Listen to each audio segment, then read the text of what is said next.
여러분 날마다 숨 쉬는 순간마다 주님을 의지하고 주님을 생각하고 주님의 약속을 새기며 살고 계십니까? 찬양의 고백이 정말 우리의 삶의 고백이 되었으면 좋겠고 이것이 우리의 인생을 좌우하고 우리의 인생을 이끄는 힘이 되었으면 좋겠다라는 간절한 바람을 갖게 됩니다. 집에서 같이 연습하니까 화음도 나오고 이렇게 아름다운 찬양이 가는 것 같아요. 참 감사합니다. 올해 우리 교회가 하고 있는 것이 예수님 닮아가는 것입니다. 예수님 닮아가는 것. 이것은 우리 인생의 목표이고 사실 예수님께서 우리를 자기 닮은 사람 만드시려고 부르신 거잖아요. 하지만 예수님 닮는 것이 참 쉽지 않다라는 것을 우리는 많이 경험하게 됩니다. 예수님을 닮아가기 위해 예배 생활, 기도 생활, 말씀 생활 열심히 하다가도 어느 순간 돌아보면 다 무너져 있고 결국은 내가 세상의 방법을 따라 세상 속에서 살고 있다라는 것을 느낄 때가 많이 있습니다. 그래서 올해는 온 교회가 예수님을 닮아가는 우리의 삶의 목표와 방향을 다시 한번 다잡고 이 코로나 시국에 우리의 삶의 아주 작은 부분까지 예수님의 모습을 닮아가기 위해 어떻게 하면 좋을까 고민을 하다 우리의 삶의 습관으로 좀 정착을 시켰으면 좋겠다라는 마음으로 하나씩 예수님의 모습을 우리의 삶에 그렇게 정착시키려고 애를 쓰고 있습니다. 1월에는 기도의 습관을 우리가 들이기 위해 매일 기도하는 것. 밥 먹을 때 3번 기도하는 게 다인 분들이 꽤 많아요. 이제는 아침에 기도하든 저녁에 기도하든 시간을 정해놓고 하나님과 나와의 만남. 이것이 왜 중요하냐면 우리의 삶의 방향을 하나님께 맞추는데 기도만 하는 것이었거든요. 사실은 말씀과 기도가 왜 소중하냐면 우리의 삶이 하나님께로 맞춰져야 우리의 삶이 바른 길을 걸어가고 결국 성공의 길을 걸어가는데 그렇게 되는 비결이 뭐냐? 결국은 하나님의 말씀과 기도라는 것을 우리가 깨닫게 됩니다. 그래서 기도하는 습관, 이것을 우리의 삶에 꼭 들이자. 그리고 말씀 묵상하는 습관, 큐티하는 습관, 이것을 들이자. 지난 시간에도 말씀드렸지만 큐티하는 습관은 어릴 때, 젊을 때 정착되면 이게 평생의 삶의 자산이 됩니다. 저도 고1 때 시작한 큐티가 지금까지 계속되면서 내 삶에서 하나님을 가까이 할 수 있는 가장 큰 원동력과 힘이 되었다라고 지난주에 말씀을 드렸죠. 이 자리에 계신 여러분들도 고1 안 되신 분도 계시잖아요. 지금부터 하나님의 말씀을 매일 읽고 묵상하는 습관이 정착되어서 평생을 예수님처럼 주님과 친밀하게 교제하며 살아가는 여러분 되었으면 좋겠습니다. 3월 달에는 주의 섬김의 습관을 좀 본받자라는 목표를 가지고 열심히 달려오고 있습니다. 섬김이라는 것은 우리가 생각하는 것처럼 쉬운 것은 아닙니다. 예수님이 사실 33년 정도의 삶을 이 생에서 살았지만 철저히 섬김의 삶을 사셨습니다. 예수님이 이 땅에 오신 것 자체가 사실은 엄청난 섬김이라고 말씀을 드렸죠. 스펄전은 이것을 비유하기를 사람이 벌레가 되는 것보다 더한 것이 예수님의 성육신이다. 그렇게 비유를 했습니다. 하나님이신 전능하신 하나님이신 예수님께서 사람의 몸을 입고 시공간의 제약을 받은 이 세상 속에 사람의 몸을 입고 태어난 것이 사실은 엄청난 희생과 섬김이라는 거죠. 그것뿐만 아니라 예수님은 마국간 말구유에서 태어나시고 평생을 가난하게 사셨으며 또 공생의 기간 동안 많은 고생을 하며 사셨으며 결국은 자신의 생명을 우리를 위해서 주셨습니다. 많은 고난과 죽음을 당하시고 그리고 부활과 영광을 받으시는 이 예수님의 생애 전체가 한마디로 섬김의 삶이다 라고 말씀을 드렸죠. 예수님은 스스로 말씀하시기를 내가 온 것은 섬김을 받으려 함이 아니라 도리어 섬기려 하고 자기 목숨을 많은 사람의 대속물로 주려 함이다 라고 말씀을 하셨습니다. 예수님의 섬김은 오늘 우리들에게 있어서 섬김의 본이 됩니다. 그래서 우리도 예수님처럼 섬김의 삶을 살아야 되는데 예수님은 놀랍게도 우리가 이 땅에서 다른 사람을 섬기는 것을 예수님을 섬기는 것이다라고 말씀해 주셨습니다. 지난주에 우리가 양과 염소의 비유를 통해 이것을 살펴보았는데요. 마태복음 25장 40절 말씀에 보니까 임금이 대답하여 이르시되 내가 진실로 너희에게 이르노니 너희가 여기 내 형제 중에 지극히 작은 자 하나에게 한 것이 곧 나에게 예수님께 한 것이다. 여러분 주위에 있는 지극히 작은 자 하나, 그 사람이 여러분의 가족들이요, 여러분의 동생들이요, 여러분의 부모님이요, 학교의 친구들이요, 또 교회의 우리 동료들이라고 말씀을 드렸습니다. 이 한 사람 한 사람에게 한 것이 예수님이 한 것이다 라고 예수님은 말씀하고 있는 것이죠. 오늘은 예수님께서 제자들에게 섬김을 실제 본으로 보여주시는 그런 장면을 소개하고 있습니다. 예수님께서 제자들의 발을 씻기시는 세족식을 하는 그런 장면이죠. 이스라엘 땅은 먼지가 많은 땅입니다. 그래서 여행을 하다 보면 흙먼지가 많기 때문에 발이 오염될 수밖에 없어요. 특별히 이 시대의 신발은 전부 다 샌들입니다. 여러분 신고 다니는 슬리퍼 있잖아요. 그것처럼 생겼기 때문에 가죽으로 그렇게 끈처럼 만들어졌기 때문에 발이 더러워질 수밖에 없어요. 그래서 집에 들어가 식사를 하기 위해서는 반드시 씻고 들어가야 됩니다. 그래서 집집마다 집 앞에 이렇게 물동이가 준비되어서 그렇게 발을 씻는 또 손을 씻는 용도로 사용이 되었습니다. 또한 음식을 먹기 전에는 반드시 정결 예식이라는 걸 행했습니다. 이것은 율법으로 정해 놓았었는데요. 음식을 먹기 전에 손을 씻는 것은 오염된 손으로 음식을 먹으면 그 오염된 것이 우리 속으로 들어간다고 생각을 했기 때문에 오염된 손을 씻는 행위를 그들은 이것을 법으로 행했다라는 것을 알 수 있습니다. 그런데 오늘 본문에 보니까 예수님께서 제자들의 발을 씻으시는 시점이 어디냐라면 집에 도착해서 들어가기 전에 씻으신 것이 아니라 음식을 먹기 전에 씻으신 것이 아니라 음식을 먹다가 도중에 씻으셨다라고 기록을 합니다. 3절 말씀 이하를 보니까 저녁 먹는 중 예수는 아버지께서 모든 것을 자기 손에 맡기신 것과 또 자기가 하나님께로부터 오셨다가 하나님께로 돌아갈 것을 아시고 저녁 잡수시던 자리에서 일어나 겉옷을 벗고 수건을 가져다가 허리에 두르시고 이에 대하에 물을 떠서 제자들의 발을 씻으시고 그 두르신 수건으로 닦기를 시작하셔서 여러분 예수님은 저녁을 먹다가 갑자기 자리에서 일어나셔서 옷을 벗고 수건을 두르고 대야에다 물을 떠가지고 한 명씩 발을 씻어주신 거예요. 좀 이상하지 않습니까? 왜 저녁을 먹다가 갑자기 예수님이 이런 행동을 하셨을까? 제자들도 적잖게 당황을 했을 것입니다. 여러분 성경에서 우리가 읽다가 뭔가 정상적이지 않은 일, 특별한 일을 만나면 반드시 생각을 해봐야 됩니다. 물어봐야 돼요. 왜 이런 일을 행하셨을까? 왜 예수님께서 이런 말씀을 하셨을까? 왜 이런 일이 일어났을까? 일상적인 아주 당연한 일이 아니라 특별한 일이 일어나면 반드시 그 이유를 물어봐야 된다는 그것을 이제 묵상이라고 하는 거예요. 오늘 본문에 왜 예수님께서 갑자기 식사하시다가 도중에 일어나셔서 제자들의 발을 씻기셨을까? 여러분 이것은 평범한 일이 아니라 특별한 일이잖아요. 특별한 일을 예수님이 행하셨다라는 말은 특별한 이유와 목적을 가지고 행하셨다라는 것을 알 수가 있습니다. 12절을 보면 그것을 분명히 알 수 있는데요. 그들의 발을 씻으신 후에 옷을 다시 입으시고 자리에 앉아 그들에게 말씀하시기를 내가 너희에게 행한 것을 너희가 아느냐? 방금 주님이 행한 그 발을 씻으신 일에 대해서 물어보는 거예요. 왜 이렇게 했는 줄 아느냐? 이 말은 지금 예수님께는 제자들에게 그렇게 행한 일에 대해서 무언가 하고 싶은 이야기가 있다는 말이잖아요. 예수님께서 이 행위를 통해 제자들에게 주시고자 하는 메시지가 있다는 말이죠.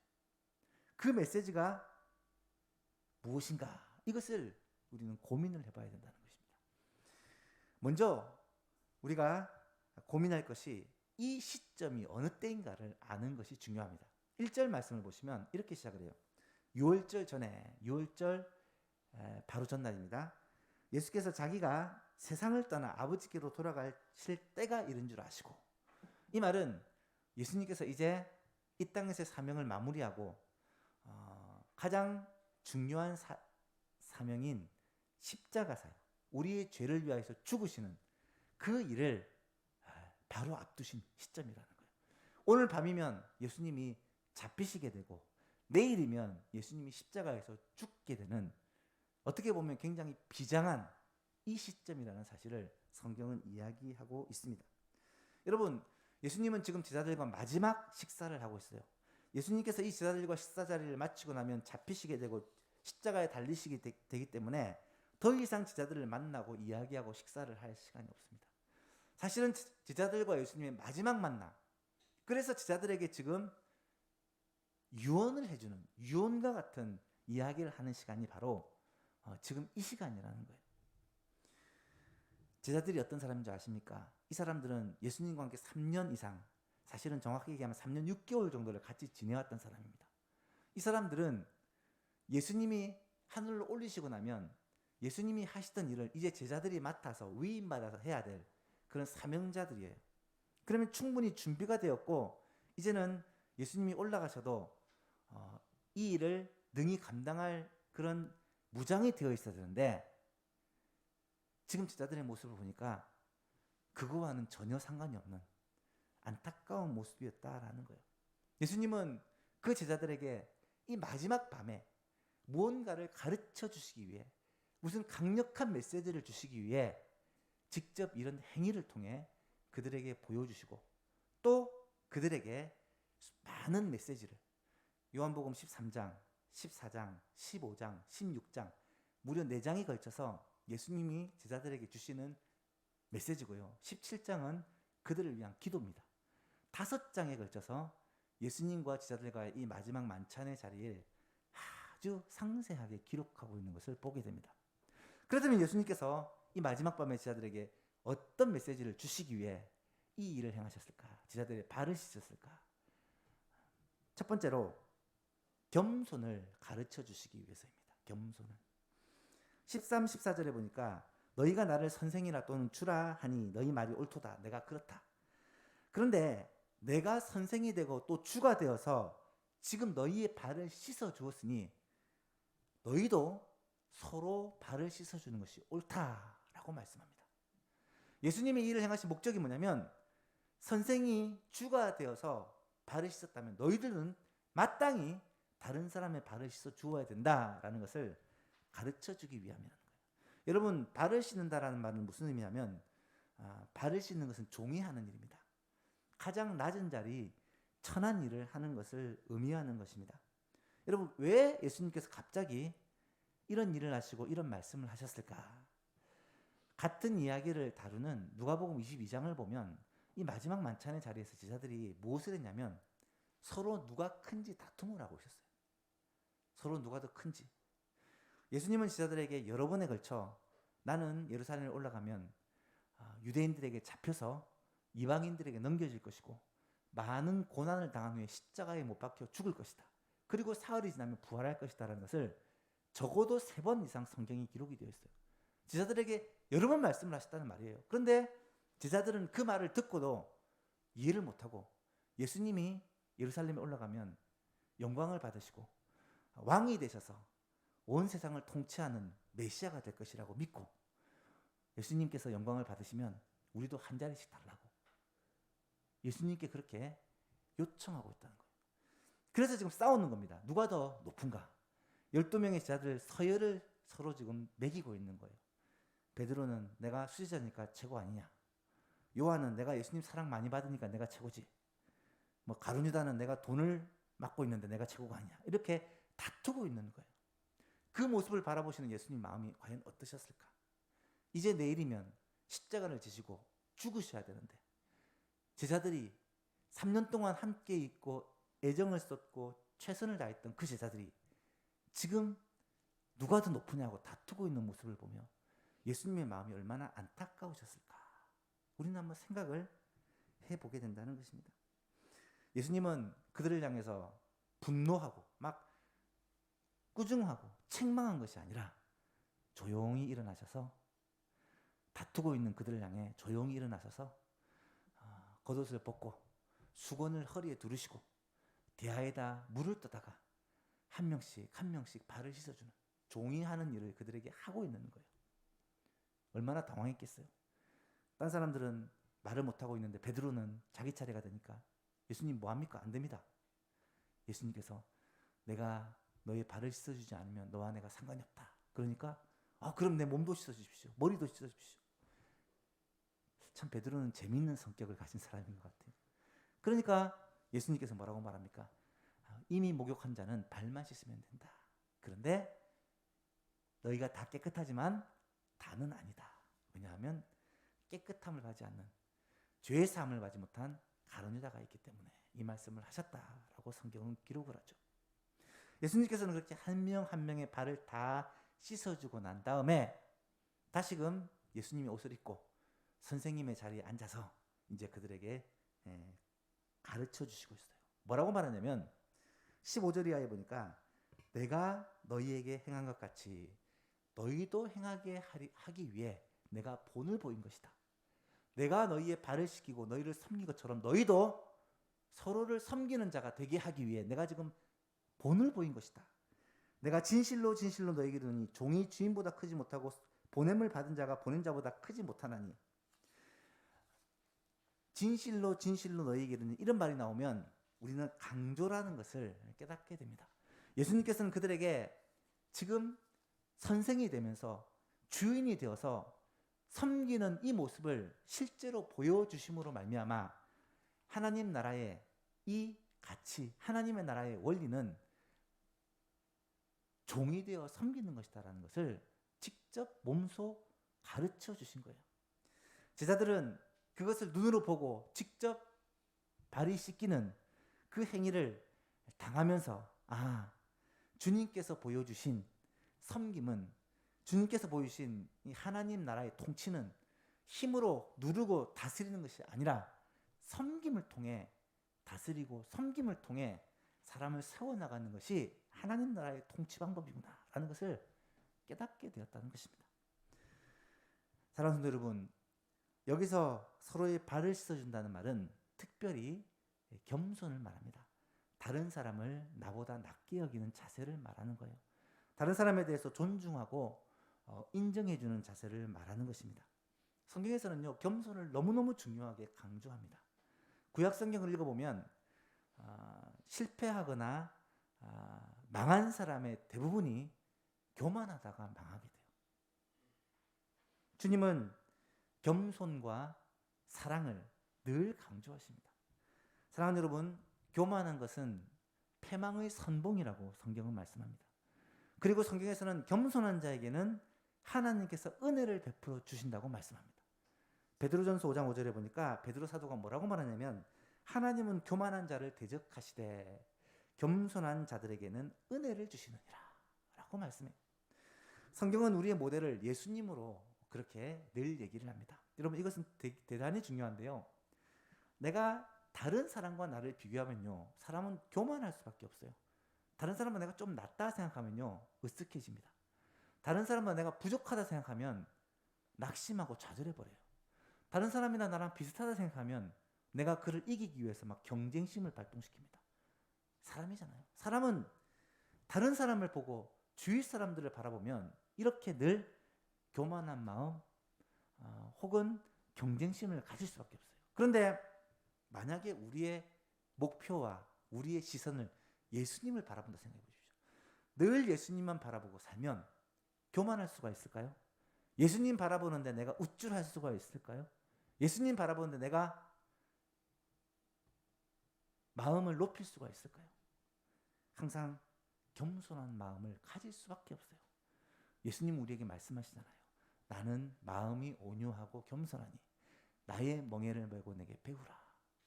여러분, 예수님을 사랑하면 예수님의 그 마음을 우리가 배우는데 주님의 마음이 온유하고 겸손한 마음이라는 사실을 깨닫게 될 수 있기를 바랍니다.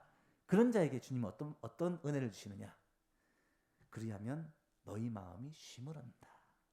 우리의 마음이 평안을 누리게 되고 마음의 안식을 누리게 된다 라는 말씀입니다. 주님으로부터 이 겸손의 마음을 배울 수 있는 우리 예수만 가족들 될 수 있기를 바랍니다. 두 번째로 제자들의 발을 씻으신 이 예수님의 모습은 우리에게 무슨 메시지를 주느냐? 예수님의 섬김을 배우라는 거예요. 섬기는 모습을. 15절 말씀해 보니까 내가 너희에게 행한 것처럼 너희도 서로에게 행하게 하기 위해 내가 본을 보였다라고 주님이 말씀을 하시잖아요. 섬김의 본을 보여주신 것입니다. 이 말은 예수님께서 너희를 섬긴 것처럼 너희도 서로를 섬기는 자가 되라고 말씀하시는 것입니다. 여러분 한번 생각해 보세요. 지금 예수님께서 식사 도중에 갑자기 일어나셔서 제자들의 발을 씻어 주었다라고 말씀을 드렸는데요. 이 말은 다르게 얘기하면 그때까지 아직 제자들은 발을 씻지 않았다는 말이에요. 여러분 생각해 보세요. 그 지역이 먼지가 많고 또 샌들을 신고 다니기 때문에 발이 더럽다고 말씀을 드렸어요. 마땅히 발을 씻어야 되는데 누가 씻느냐? 보통 종이 씻어줍니다. 그런데 종이 없는 경우는 어쩔 수 없이 서로의 발을 씻어주거든요. 그런데 그들은 누가 누구의 발을 씻어주느냐? 이것으로 신경전이 벌어진 거예요. 내가 더 높은데 왜 내가 저 사람의 발을 씻어주냐? 그러면서 아무도 발을 씻어주지 않았던 것입니다. 심지어 예수님의 발을 씻어주지도 않았던 것 같아요. 그 제자들의 섬김에 대한 극도의 그 싫어하는 모습을 바라보시면서 예수님은 아마 마음이 아팠을 거예요. 안타까우셨을 거예요. 그러면서 직접 종이 되어 섬기는 모습을 보여줌으로 그들로 하여금 좀 충격을 받고 깨닫게 하시는 것이다 라는 말씀입니다. 여러분 이것이 과연 예수님의 제자들에게만 해당되는 말일까요? 혹시 우리들에게 해당되는 말은 아닐까요? 우리들도 예수님의 제자들이잖아요. 우리도 주님을 따르는 사람들이잖아요. 우리도 주님께 사명을 받은 자잖아요. 그렇다면 우리는 과연 섬기는 자입니까? 아니면 섬김을 받는 것을 좋아하는 자입니까? 교회에서 다른 사람으로부터 섬김 받는 것을 기대하고 내가 적극적으로 나서서 섬기는 것을 싫어하는 사람들이 참 요즘에는 많은 것 같아요. 여러분은 청년들이고 학생들이기 때문에 교회에서 무엇을 어떻게 섬겨야 될지를 어쩌면 잘 모를 수도 있어요. 하지만요, 자세히 살펴보면 우리가 할 수 있는 일은 굉장히 많습니다. 교회를 위해서 우리가 할 수 있는 일, 주님을 위해서 우리가 할 수 있는 일, 우리가 다른 사람을 위해서 할 수 있는 일들은 굉장히 많다는 거예요. 교회에 잘 나오지 않는 친구들, 또 어색한 친구들에게 내가 말 한 번 걸어주는 것, 문자 하나 보내주는 것, 문자가 안 해주면 톡이죠. SNS, 관심을 가져주는 것도요, 사실은 어색하고 불편할 수 있지만 매우 중요한 섬김입니다. 여러분은 학교에서 친구들에게, 가정에서 부모님에게 어떤 섬김의 모습으로 예수님의 제자의 사명을 감당하고 계십니까? 여러분, 섬기기 위해 부름을 받은 사람이 성도인데요. 교회에서조차 이 섬김이 연습되지 않냐고 훈련되지 않으면요, 저는 예수님의 그 모습을 닮아갈 수 있는 길이 없다라고 그렇게 생각합니다. 교회는 바로 이런 섬김을 배우는 것이고 훈련하는 것이에요. 한번 생각해 보십시오. 누구나 섬김을 받는 것을 좋아합니다. 섬기는 것을 싫어해요. 심지어 어떤 사람들은 섬기는 것을 부끄러워합니다. 왜냐하면 내가 수고하고 섬기고 헌신하면 사람들이 나를 무시하거나 사람들이 나에게 또 좋지 않은 시선을 가진다라고 생각하기 때문에. 실제로 학교에서 요즘 계속해서 일어나고 있는 따돌림 문제들 대부분이 그저 착하면 손해본다라는 인식이 박혀있기 때문에 생겨나는 문제들입니다. 예수만교회 청년 여러분, 세상의 방법을 따르지 마시고 하나님의 말씀을 따라 살아가는 예수망 모든 성도님들 될 수 있기를 축복합니다. 하나님의 방법이 무엇이냐? 저는 마지막으로 세 번째로 겸손하고 섬기는 자에게 하나님께서 복을 주시는 것이 하나님의 방법이라고 확신합니다. 많은 사람들은 겸손에 대해 또 섬김에 대해 불편하게 생각한다고 말씀을 드렸죠. 그 이유가 무엇이냐? 이 세상은요, 겸손한 자가 손해본다라고 생각을 합니다. 자신의 목소리를 높이고 자신의 주장을 펴고 또 자신의 실력을 보여주고 자기를 드러내야 성공하는 시대가 된 것 같아요. 그래서 내가 손해보고 섬기고 다른 사람을 위해서 헌신하면 오히려 짓밟히고 무시를 당하는 세상이 이 세상의 모습인 것이 사실입니다. 그래서 교회 안에서조차 어쩌면 섬기기보다는 섬김을 받으려 하는 모습이 나타나게 되어지고 교회 안에서조차 다른 사람들에게 대해서 무관심하고 심지어 경쟁하고 질투하고 이런 시기하는 모습들이 나타나고 있는 것을 보게 됩니다. 그런데 예수님의 말씀을 들어보면 이런 세상의 흐름과는 전혀 다르다는 것을 깨닫게 돼요. 주님은 뭐라고 말씀하십니까? 주님은 겸손한 자에게는 하나님이 복을 주신다고 말씀하세요. 섬기는 자에게는 하나님께서 은혜를 베푸신다고 말씀합니다. 오늘 본문에도 예수님께서 마지막 결론으로 뭐라고 말씀하시냐면 너희가 이것을 알고 행하면 복이 있으리라. 이것을 너희가 알고 행하면 예수님이 보여주신 이 섬김의 본을 깨닫고 너희가 행하면 복이 있으리라. 복이 있으리라는 말은 하나님께서 복을 주신다라는 말이에요. 여러분, 섬기는 자에게 겸손한 자에게 하나님이 어떤 복을 주실까? 두 가지만 말씀드리고 말씀을 마칩니다. 첫 번째는 만족과 평안의 복을 주십니다. 겸손한 자는요, 여러분 복을 받는데요. 어떤 복을 주시냐면 겸손하면 누릴 것이 많아요. 마음을 낮추는 사람에게는 항상 행복을 누리며 사는 복을 주십니다. 겸손한 자는 무엇보다 마음의 평안을 누립니다. 왜 그럴까? 그 이유는 겸손한 사람은 늘 예수님을 바라보기 때문에 제가 말씀드렸죠? 사람을 바라보는 사람은 절대로 겸손할 수가 없어요. 늘 예수님을 바라보는 사람은 겸손할 수밖에 없는데 예수님을 바라보는 사람에게는 자기 자신을 주님 앞에 낮추고 겸손할 때 주님이 우리와 함께 하시고 주께서 우리를 세워주시기 때문에 우리는 평안을 누리게 되고 늘 행복을 맛보고 살 수 있다는 거예요. 반대로 교만한 자는 어떤 현상이 나타나느냐? 마음이 교만하면요 늘 속상합니다. 늘 마음에 분노가 있어요. 불편합니다. 그리고 만족하지 못해요. 불평불만 투성입니다. 여러분 한번 생각해 보세요. 왜 삶 속에 미움과 분노와 짜증이 계속해서 일어날까? 그 이유를 한마디로 얘기하면 마음이 높아져 있기 때문이에요. 마음이 높아져 있다는 말은 주님 앞에서 나를 세우지 못하고 사람들과 나를 비교하기 때문입니다. 쟤는 왜 나보다 더 못났는데 저렇게 잘 되냐? 쟤는 왜 나보다 못생겼는데 저렇게 잘 나가냐?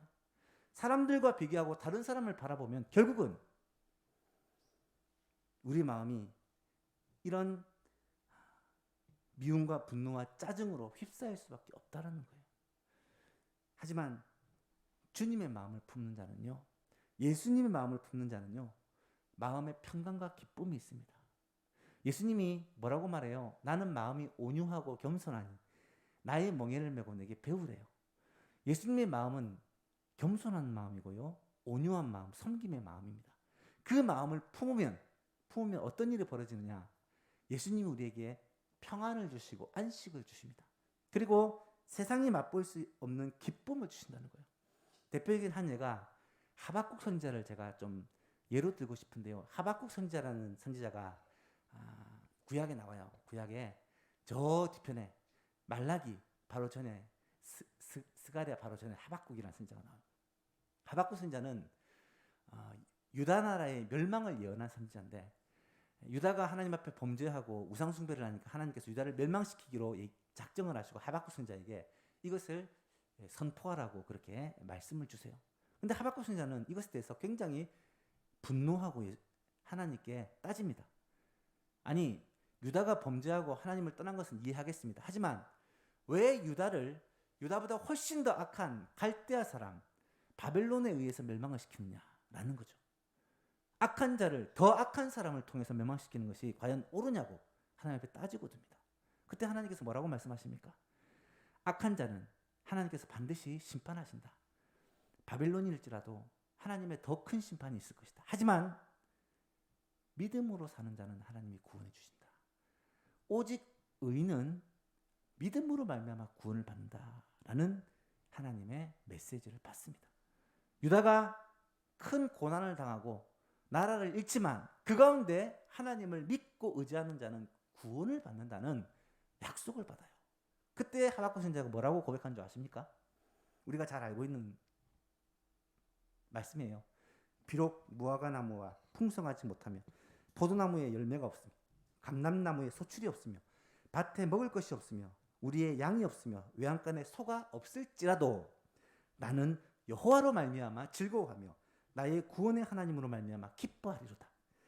주 여호와는 나의 힘이시라. 나의 발을 사슴과 같이 하사 나를 나의 높은 곳으로 다니게 하시리로다. 여러분, 이것이 하박국 선지자가 고백한 찬송입니다. 지금 상황은요, 없어요. 다 없어요. 무화과 나무에 무화과가 없어요. 밭에 소출이 없어요. 우리가 누릴 수 있는 게 아무것도 없어요. 어떻게 보면 절망적인 상황입니다. 그런데 그때 하박국은 뭐라고 찬양하냐면 나는 여호와로 말미암아 하나님 때문에 기뻐하고 즐거워하고 나는 구원의 하나님으로 말미암아 기뻐한다. 하나님의 구원하심 때문에 기뻐한다. 그러면서 주 여호와는 나의 힘이십니다. 내가 사슴처럼 나의 발을 사슴과 같이 하게 하사, 이 사슴은요, 찾아보니까 그 험한 그 산지를 뛰어다니는 사슴을 말한대요. 연약한 사슴, 그렇게 약해 보이는 사슴이지만요, 그 바위산을 뛰어다닌다는 거예요. 어떻게? 하나님께서 우리의 발을 사슴같이 하사 그 높은 곳에 막 다니게 하신, 환난과 어려움 가운데서도 주님이 우리와 함께 하시면 우리에게 구원의 은혜를 베풀어 주시고 또 우리와 함께 하시는 은혜를 베풀어 주시면 이런 험한 그런 고난 가운데서도 그리스도인을 하나님은 정말 험한 산을 뛰어다니는 사슴처럼 우리와 함께 하심으로 말미암아 기뻐하며 감사하며 찬양하며 살아갈 수 있도록 도와주신다는 약속의 말씀이에요. 그래서 하박국은 구원의 하나님을 찬양하고 높이고 있지 않습니까? 나를 만족하게 하시는 그 하나님을 찬양하고 있지 않습니까? 마지막으로 주님께서 겸손한 자, 섬기는 자에게 약속하신 복이 뭐냐? 주께서 우리를 높여주시는 복이다. 우리가 우리를 낮추면, 우리가 하나님 앞에서 나 자신을 낮추면 우리를 누가 높여주느냐? 주께서 높여주신다는 거예요. 이것을 어떻게 알 수 있습니까? 예수님을 보면 알 수 있습니다.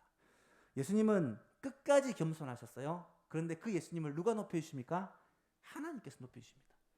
빌립보서 2장에 보면 너희 안에 이 마음을 품으라고 그리스도 예수의 마음이니 그는 근본 하나님과 본체시나 하나님과 같은 분이나 하나님과 동돌됨을 취할 것으로 여기지 않으시고 오히려 자기를 비워 종의 형체를 가지사 사람들과 같이 되셨고 사람의 모양으로 나타나사 자기를 낮추시고 죽기까지 복종하셨으니 곧 십자가에 죽으십니다. 예수님의 섬김, 예수님의 그 낮아지심을 얘기하고 나서 뭐라고 말합니까? 이러므로 하나님이 그를 지극히 높여 모든 이름 위에 뛰어난 이름을 주사 하늘에 있는 자들과 땅에 있는 자들과 땅 아래 있는 자들의 모든 무릎을 예수님의 이름 앞에 꿇게 하시고 예수를 그의 입으로 모든 입으로 예수님을 주라 시인하여 주님이라고 고백하여 하나님 아버지께 영광을 돌리게 하였느니라. 예수님은 끝까지 복종하심으로 낮아지셨지만 하나님께서 예수님을 높여서 모든 이름에 뛰어난 이름을 주시고 모든 영광 위에 뛰어난 영광을 누리게 하여 주셨다는 거예요. 여러분, 이것이 예수님이만 해당되는 것일까요? 오늘 우리에게도 동일하게 주신 약속이라는 거예요. 우리는 하나님 앞에 낮아지지만 하나님께서는 우리를 높여주신다는 거예요. 주님께서 높여주시는 자는 진짜 복을 받은 자입니다. 주님께서 우리를 높여주셔야지만 우리가 진짜로 높아질 수가 있어요. 주께서 우리를 영광스럽게 하셔야지만 우리가 영광을 받을 수가 있다는 거예요. 주님이 높여주시는 것은 이 땅에서만이 아니라 영원한 세계에서 영원한 복을 누리게 해주신다는 것을 우리는 잘 알고 있어요. 물론 이 땅에서도 주님이 우리에게 함께 하시면 많은 것들을 누리며 복을 받고 살 수 있습니다. 한 번은 베드로가 예수님께 그렇게 말해요. 내가 주를 위해서 모든 것을 다 버리고 주를 쫓았습니다. 실제로 베드로는 배를 가지고 있는 선주예요. 지금도 배를 가지고 있으면 부자인데 꽤 능력 있고 부유한 사람이었고 또 자신의 아내가 있는 결혼한 사람이었어요. 그런데 베드로는 예수님을 따르기 위해 그 모든 것을 다 내려두고 예수님을 쫓았거든요. 그랬더니 예수님께서 뭐라고 대답하는지 아세요? 마가복음 10장에 보니까 베드로가 여짜와 이르되 보소서 우리가 모든 것을 버리고 주를 따랐나이다. 예수께서 이르시되 내가 진실로 너에게 이르노니 나와 복음을 위하여 집이나 형제나 자매나 어머니나 아버지나 자식이나 전토를 벌인 자는 현세에 있어 집과 형제와 자매와 어머니와 자식과 전토를 100배나 받고 100배나 받는데 박해를 환난을 겸하여 받고 내세의 영광을 얻지 못할 자가 없느니라. 하나님께서 우리를 높여주실 때는요. 이 세상에서도 100배의 영광을 누리게 하시고 나아가서 영원한 하나님의 나라를 우리에게 선물로 주시는 거예요. 사람이 줄 수 있는 그 어떤 영광과 어떤 복과는 비교할 수 없는 복을 하나님께서 주시는 것입니다. 사랑하는 예수만 교신 여러분, 세상에서 아득바득 경쟁해서 다른 사람을 이기고 내가 좀 더 높은 곳을 올라가려고 애쓰시겠습니까? 아니면 주님 앞에 나를 늘 비추며 겸손하게 낮아짐으로 말미암아 주님께서 나를 높여주시는 이것을 경험하며 사시겠습니까? 어떤 것이 지혜로운 것일까요? 오늘 말씀 앞에서 한번 자신을 살펴보기를 소원합니다. 그리고 예수님의 겸손, 예수님의 섬김을 본받는 여러분 될 수 있기를 주님의 이름으로 축복합니다. 말씀을 맺습니다. 예수님께서 제자들에게 마지막 식사의 자리에서 마지막으로 당부하신 내용이에요. 내가 너희에게 행한 것 같이 너희도 서로 행하라는 거예요. 무엇을요? 겸손하고 섬기라는 거예요. 겸손을 본받고 섬김을 본받으면 하나님께서 우리에게 복을 주시는데 어떤 복을 주시느냐? 마음의 평강을 누리고 세상이 줄 수 없는 그 기쁨을 누리며 살 수 있는 복을 주시고요. 더 나아가 하나님께서 우리를 높여주시는데 우리가 상상할 수 없는 그 영광을 누리며 이 땅에서 살고 영원한 하나님의 나라에 살게 하는 이 복을 우리에게 주신다라고 약속하고 계십니다. 이 말씀을 기억하면서 이번 한 주 동안 살아가면서도 우리가 스스로 마음을 높이고 경쟁 사회 속에서 그렇게 아등바등 살아가는 것이 아니라 늘 하나님 앞에서 늘 예수님 앞에서 내 모습을 비추고 주님 앞에 겸손하고 섬기는 삶을 삶으로 말미암아 주님께서 우리를 높여주시는 그런 은혜가 있기를 예수 그리스도 이름으로 축복합니다.